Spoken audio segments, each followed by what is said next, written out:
ಆಕಾಶವಾಣಿ ಹಿಂದೋಳ ರಾಗದಲ್ಲಿ ದೋಸೆಗಳ ಘಮ ಘಮದಿ ಸಕ್ಕರೆಯ ಸರಿಸಿ ಸವಿಯುವ ಅಡುಗೆ ಆರೋಗ್ಯ, ಅಡುಗೆ ಮಾಡುವ ವಿಧಾನ ಕುರಿತ ಕಾರ್ಯಕ್ರಮ. ಮಾಹಿತಿ ನೀಡುತ್ತಾರೆ ಸೌಮ್ಯ ಅಶ್ವಥ್.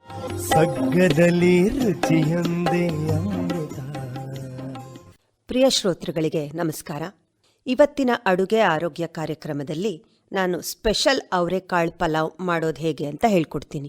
ಈಗ ಅವರೆಕಾಯಿ ವರ್ಷ ಪೂರ್ತಿನೂ ಸಿಗುತ್ತೆ, ಆದರೆ ಈ ನವೆಂಬರಿಂದ ಮಾರ್ಚ್ವರೆಗೂ ಸಿಗುವಂತಹ ಅವರೆಕಾಯಿ, ಸಂಕ್ರಾಂತಿ ಮಾಘ ಮಾಸದ ಸಂದರ್ಭದಲ್ಲಿ ಏನ್ ಸಿಗುತ್ತೆ ಅವರೆಕಾಯಿ, ಅದರಲ್ಲಿ ಸೊಗಡು ಹೆಚ್ಚು. ಈ ಸಮಯದಲ್ಲಿ ನಾವು ಅವರೆಕಾಯಿಯನ್ನ ಬಳಸಿದ್ರೆ ರುಚಿನೂ ಹೌದು, ಆರೋಗ್ಯಕರನೂ ಹೌದು. ಸುಮಾರು ಜನಕ್ಕೆ ಅವರೆಕಾಯಿ ಬಗ್ಗೆ ತಪ್ಪ ಅಭಿಪ್ರಾಯ ಇದೆ. ಅಂದ್ರೆ ತುಂಬಾ ತಿನ್ನಬಾರ್ದು, ಅದು ಎಳ್ತಾ ಬರುತ್ತೆ. ಆದರೆ ಅವರೆಕಾಯಿ ತುಂಬಾನೇ ಆರೋಗ್ಯಕ್ಕೆ ಬಹಳನೇ ಒಳ್ಳೆಯದು. ಇದರಲ್ಲಿ ವಿಟಮಿನ್ ಬಿ ಸಮೃದ್ಧವಾಗಿದ್ದು ದೇಹಕ್ಕೆ, ನರಕೋಶಗಳಿಗೆ ಮತ್ತೆ ಮೆದುಳಿಗೆ ಅಗತ್ಯವಿರುವ ಶಕ್ತಿಯನ್ನ ಒದಗಿಸುತ್ತೆ. ಮತ್ತೆ ಈ ಅವರೆಕಾಳು ಕೊಲೆಸ್ಟ್ರಾಲ್ ಅನ್ನ ಕಡಿಮೆ ಮಾಡಿ ರಕ್ತದೊತ್ತಡವನ್ನ ನಿಯಂತ್ರಿಸುತ್ತೆ. ಇದರಲ್ಲಿ ಫೈಬರ್ ಕೂಡ ಹೆಚ್ಚಾಗಿದೆ, ನಾರಿನಂಶ. ಅದೇನ್ ಮಾಡುತ್ತೆ, ಹೊಟ್ಟೆ ತುಂಬಿದ ಅನುಭವ ನೀಡಿ ಬೇಗ ಹೊಟ್ಟೆ ಹಸಿಯೋದಿಲ್ಲ, ನಮ್ಮ ಬೊಜ್ಜನ್ನ ಕಡಿಮೆ ಮಾಡಲಿಕ್ಕೆ ಸಹಕರಿಸುತ್ತೆ. ಈ ಅವರೆಕಾಳಲ್ಲಿ proteins, fibres, minerals, vitamins, fat free ಅಂದ್ರೆ ಕೊಬ್ಬಿನಾಂಶ ಅತಿ ಕಡಿಮೆ ಇರೋದ್ರಿಂದ ಮತ್ತೆ ಅತಿ ಕಡಿಮೆ ಕೊಲೆಸ್ಟ್ರಾಲ್ ಕೂಡ ಇದೆ.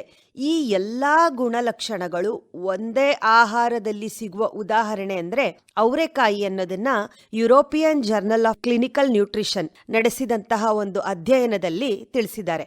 ಹಾಗಾಗಿ ಇದೊಂದು ದ್ವಿದಳ ಧಾನ್ಯವಾಗಿದ್ದು ರಕ್ತದಲ್ಲಿನ ಸಕ್ಕರೆ ಅಂಶವನ್ನ ಕೂಡ ಸಮಸ್ಥಿತಿಯಲ್ಲಿಡುತ್ತೆ. ಇಷ್ಟು ಆರೋಗ್ಯವನ್ನ ಕೊಡುವಂತಹ ಅವರೆಕಾಯಿಂದ ಸ್ಪೆಷಲ್ ಪಲಾವ್ ಮಾಡೋದು ಹೇಗೆ ಅಂತ ನಾನು ಹೇಳ್ಕೊಡ್ತೀನಿ. ಯಾವುದೇ ತರಕಾರಿಗಳನ್ನ ಮಿಕ್ಸ್ ಮಾಡದೆ ಬರೀ ಅವರೆಕಾಳಲ್ಲಿ ನಾನು ಹೇಳಿದ ರೀತಿಯಲ್ಲಿ ಪಲಾವ್ ಮಾಡಿ ನೋಡಿ, ವಿಭಿನ್ನವಾದ ಅತ್ಯದ್ಭುತವಾದ ರುಚಿಯನ್ನ ನೀವು ಪಡಿತೀರಾ. ಬನ್ನಿ ಈಗ ಅವರೆಕಾಳು ಪಲಾವ್ ಮಾಡೋದು ಹೇಗೆ ಅನ್ನೋದನ್ನ ನಾನು ನಿಮಗೆ ತಿಳಿಸ್ಕೊಡ್ತೀನಿ. ಮೊದಲಿಗೆ ಬೇಕಾದಂತಹ ಸಾಮಗ್ರಿಗಳು: ಹಿಚುಕಿದ ಅವರೆಕಾಳು ಒಂದು ದೊಡ್ಡ ಬಟ್ಲು. ಈ ಪ್ರೋಸೆಸ್ ಗೊತ್ತೇ ಇರುತ್ತೆ ನಿಮಗೆ. ಅವರೆಕಾಳನ್ನ ಹಿಂದಿನ ದಿನಾನೇ ಸುಲಿದ್ಬಿಟ್ಟು 4 ರಿಂದ 5 ಗಂಟೆ ಚೆನ್ನಾಗಿ ನೆನೆಸಿದ್ರೆ ಬೇಗ ಬೇಗ ಹಿಚುಕ್ಬೋದು. ಹಿಚುಕಿದಂತಹ ಅವರೆಕಾಳು ಒಂದು ದೊಡ್ಡ ಬಟ್ಲು, 1 ಪಾವು ಅಕ್ಕಿ, 2 ಈರುಳ್ಳಿ ದೊಡ್ಡದು, 2 ಟೊಮೆಟೊ ದೊಡ್ಡದು, 2 ಟೇಬಲ್ ಸ್ಪೂನ್ನಷ್ಟು ಎಣ್ಣೆ, 1 ಟೇಬಲ್ ಸ್ಪೂನ್ನಷ್ಟು ತುಪ್ಪ. ಮಸಾಲೆ ಸಾಮಗ್ರಿಗಳು: ಪಲಾವ್ ಎಲೆ, ಚಕ್ರ ಮೊಗ್ಗು, ಮರಾಠ್ ಮೊಗ್ಗು, ಕಸೂರಿ ಮೇಥಿ, ಕರಿಬೇವು, ರುಚಿಗೆ ತಕ್ಕಷ್ಟು ಉಪ್ಪು, ತೆಂಗಿನ ತುರಿ ಅರ್ಧ ಕಪ್ಪು, ಬೆಳ್ಳುಳ್ಳಿ 1 ಗೆಡ್ಡೆ, 2 ಇಂಚು ಶುಂಠಿ, 3 ಹಸಿ ಮೆಣಸಿನಕಾಯಿ, ಅರ್ಧ ಚಮಚ ಜೀರಿಗೆ, ಅರ್ಧ ಚಮಚ ಸೋಂಪು, 1 ಅರ್ಧ ಇಂಚು ಚಕ್ಕೆ, 3 ರಿಂದ 4 ಲವಂಗ, 2 ಏಲಕ್ಕಿ, ಸ್ವಲ್ಪ ಕೊತ್ತಂಬರಿ ಸೊಪ್ಪು, ಸ್ವಲ್ಪ ಪುದೀನ. ಮೊದಲಿಗೆ ಅವರೆಕಾಳು ರೆಡಿಯಾಗಿದೆ. ಅಕ್ಕಿಯನ್ನ ಚೆನ್ನಾಗಿ ತೊಳೆದ್ಬಿಟ್ಟು ಒಂದು 15 ನಿಮಿಷ ನೆನೆಸಿಟ್ಕೋಬೇಕು. ಈ 15 ನಿಮಿಷ ಅಕ್ಕಿ ನೆನೆಯುವಂತಹ ಒಂದು ಸಮಯದಲ್ಲಿ ನಾವು ಬೇರೆ ಮಸಾಲೆನ ರೆಡಿ ಮಾಡ್ಕೊಳ್ಳೋಣ.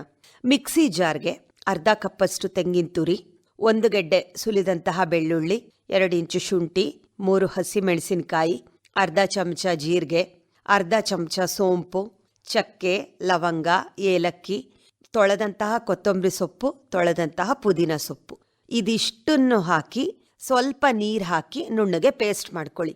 ಮಸಾಲೆ ಸಾಮಗ್ರಿಗಳು ಯಾವುದನ್ನು ಹುರಿಯುವ ಅಗತ್ಯ ಇಲ್ಲ, ಹಸಿದೆ ಹಾಕ್ಕೋಬಹುದು. ನಂತರ ಸ್ಟವ್ ಹಚ್ಚಿ ಕುಕ್ಕರ್ ಇಟ್ಟು ಅದಕ್ಕೆ ಎಣ್ಣೆ, ತುಪ್ಪ ಎರಡನ್ನೂ ಹಾಕಿ. ಕೆಲವರ ಅಭಿಪ್ರಾಯ ಇದೆ ಎಣ್ಣೆ ತುಪ್ಪ ಒಟ್ಟಿಗೆ ಹಾಕಬೇಡಿ ಅಂತಾರೆ. ಆದರೆ ಏನೂ ತೊಂದರೆ ಇಲ್ಲ, ಆರೋಗ್ಯಕ್ಕೆ ಯಾರಿಗೂ ಯಾವುದೇ ರೀತಿ ತೊಂದರೆ ಆಗೋದಿಲ್ಲ. ಎಣ್ಣೆ ತುಪ್ಪನ ಒಟ್ಟಿಗೆ ಹಾಕ್ಕೋಬಹುದು. ನಾವು ಮೇಲೆ ಹಾಕೋ ತುಪ್ಪಕ್ಕಿಂತ ಒಗ್ಗರಣೆಗೆ ತುಪ್ಪ ಹಾಕಿದಾಗ ಬರೋ ಘಮನೇ ಬೇರೆ. 1-2 ಸಲ ಟ್ರೈ ಮಾಡಿ ನೋಡಿ, ನಿಮ್ಗೆ ಅದರ ವ್ಯತ್ಯಾಸ ಏನು ಅನ್ನೋದು ಗೊತ್ತಾಗುತ್ತೆ. ಕುಕ್ಕರ್ ಇಟ್ಬಿಟ್ಟು ಅದಕ್ಕೆ ಎಣ್ಣೆ ತುಪ್ಪ ಹಾಕಿದ ನಂತರ ಪಲಾವ್ ಎಲೆ, ಮೊಗ್ಗು, ಕಸೂರಿ ಮೇಥಿ, ಕರಿಬೇವು ಹಾಕಿ ಘಮ್ ಅಂತ ಅರೋಮಾ ಬರುತ್ತೆ. ಅದು ಬಂದ ನಂತರ ಹೆಚ್ಚಿದ ಈರುಳ್ಳಿ, ನಂತರ ಹೆಚ್ಚಿದ ಟೊಮೆಟೊ ಹಾಕಿ ಬಾಡಿಸಿದ ನಂತರ ಅವರೆಕಾಳು ಹಾಕಿ. ಅವರೆಕಾಳು ಗೊತ್ತಾಗುತ್ತೆ ನಿಮಗೆ, ಟ್ರಾನ್ಸ್ಪರೆಂಟ್ ಆದ ಕೂಡಲೇ 1-2-3 ನಿಮಿಷ ಅರ್ಧ ಮಗ್ಗಿದೆ ಅಂತ. ಅದರ ನಂತರ ರುಬ್ಬಿದ ಮಿಶ್ರಣವನ್ನು ಹಾಕಿ, ಮಿಕ್ಸಿ ಮಾಡ್ಕೊಂಡಿರ್ತೀವಲ್ಲ ಆ ರುಬ್ಬಿದ ಮಿಶ್ರಣವನ್ನು ಹಾಕಿ ಮೀಡಿಯಂ ಫ್ಲೇಮಲ್ಲಿ 1/4 ಲೋಟ ನೀರು ಹಾಕ್ಕೊಂಡು 1 ಕುದಿ ಬರೋವರೆಗೂ ಅದನ್ನು ಹಾಗೆ ಬೇಯಿಸಿ. ನಂತರ 1 ಪಾವಿಗೆ 2 ಪಾವು ಅಥವಾ 1.5 ಪಾವು ಅನ್ನೋ ಲೆಕ್ಕದಲ್ಲಿ, ಅಕ್ಕಿಗೆ ಲೆಕ್ಕದಲ್ಲಿ ನೀರನ್ನು ಹಾಕಿ ಕುದಿಸಿ.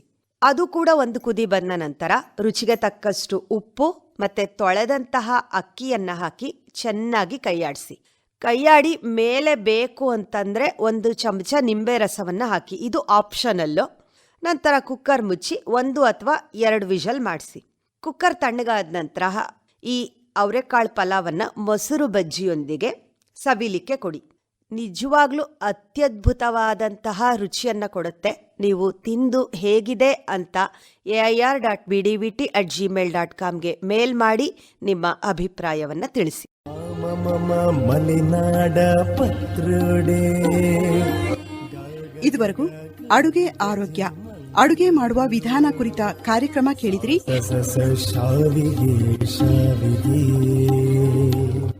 ಮಾಹಿತಿ ನೀಡಿದವರು ಸೌಮ್ಯ ಅಶ್ವಥ್.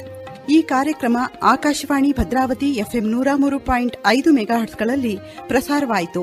ಈ ಕಾರ್ಯಕ್ರಮವನ್ನು ಆಕಾಶವಾಣಿ ಭದ್ರಾವತಿ ಯೂಟ್ಯೂಬ್ನಲ್ಲೂ ಕೇಳಬಹುದು.